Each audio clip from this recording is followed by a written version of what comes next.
What are the best email templates? That's this week on Think Tank Tuesday.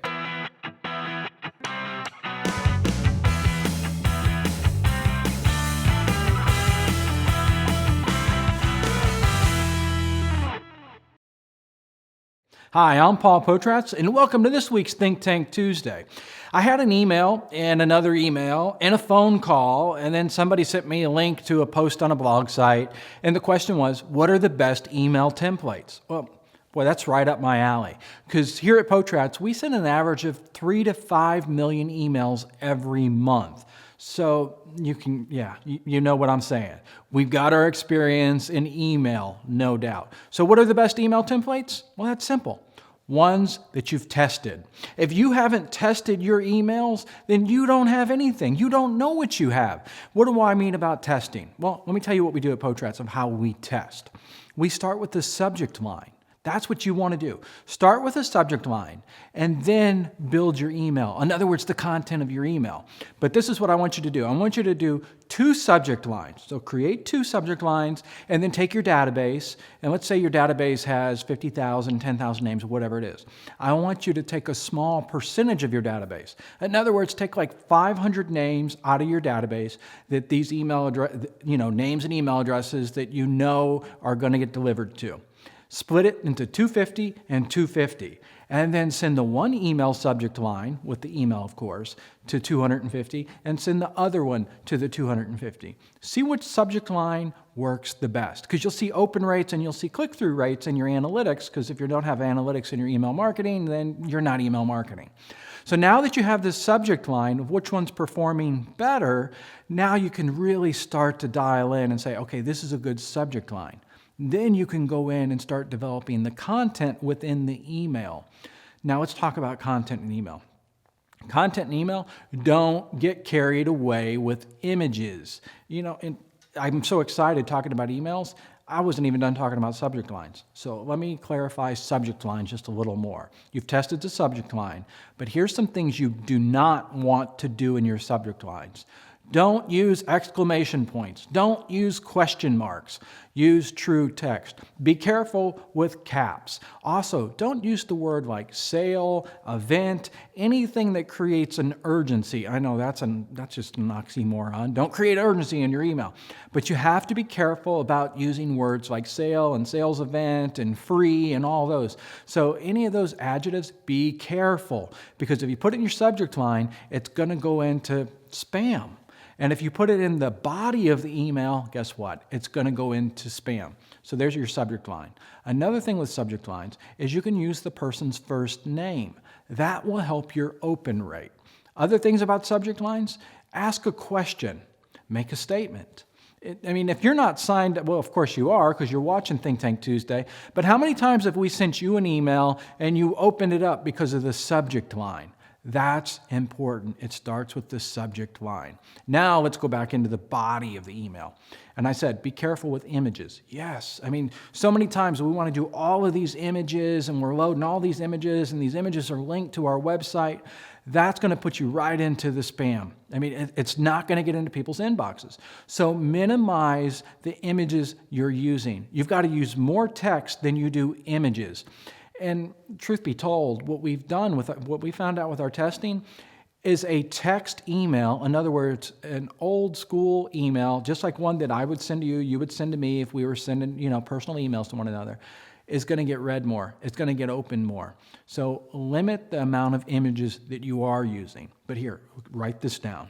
When you do use an image, you need to name that image. It's called an alt tag. So give it that name. So in other words, if it's a 2015 Toyota Corolla, then name it as a 2015 Toyota Corolla and whatever special about that Toyota Corolla. And again, be careful if it has to do with price, payment, sale, event, or anything like that.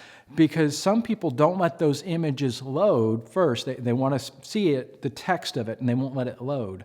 So you want to name what that image is. That's important. All right, but wait, I'm going to keep on going with more information. But before I do, I want you to see where we're going to be out speaking, because I want you to come to one of these conferences or all of these conferences. And before we get into the conferences, if you need any help with websites, email marketing, digital marketing, give us a call, because we handle it all. but let's see where we're going to be for conferences.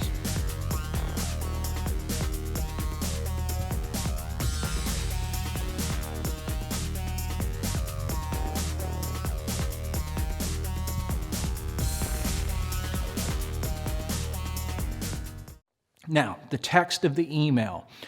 Put some text in there. Put some good text in there. And if you're doing a long form email, make sure you do it newspaper or magazine style. In other words, have a title. If I read the title, if I'm scrolling down your email, that I know exactly what's this paragraph going to be about, because I will choose to read it or not read it.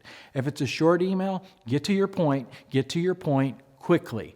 And by all means, use the PS, because when you use PS, the people are going to click on that.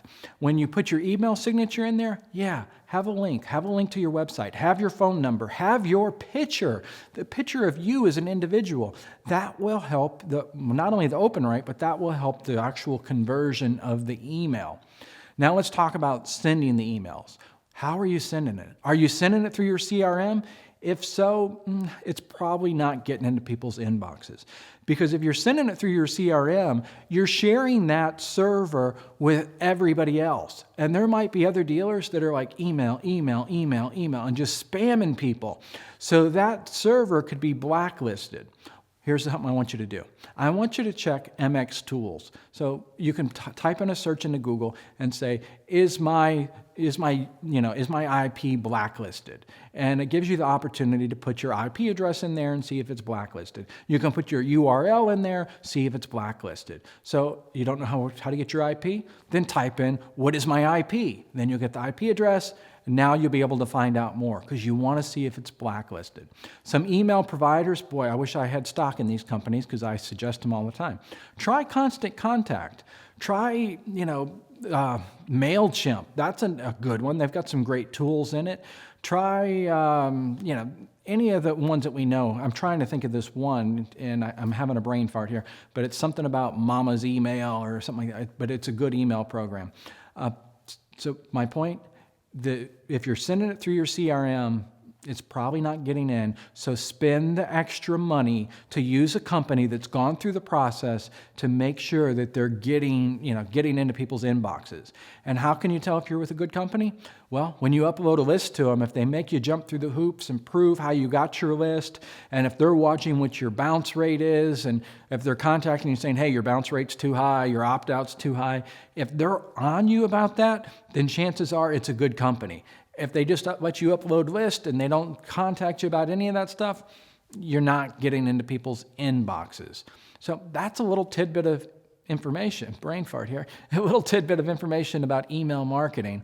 And I'm telling you, email is not dead. Email is a great platform to get sales, but you've got to take your time. So if you're like one of those people that it's like, got to do it right now, and you're not giving time for the test, well, then you're selling yourself short. Test your subject lines, test the content of your email, plan ahead. Because, this can take a week or up to 2 weeks to plan ahead. But if it's worth doing, it's worth doing right. That's this week's tip. And if you have something you want us to talk about next week or the week after, then send us a message. Send us an email. We've got an email on the screen right after this ends, and we'll talk about topics that you're struggling with or you need help on. See you next week.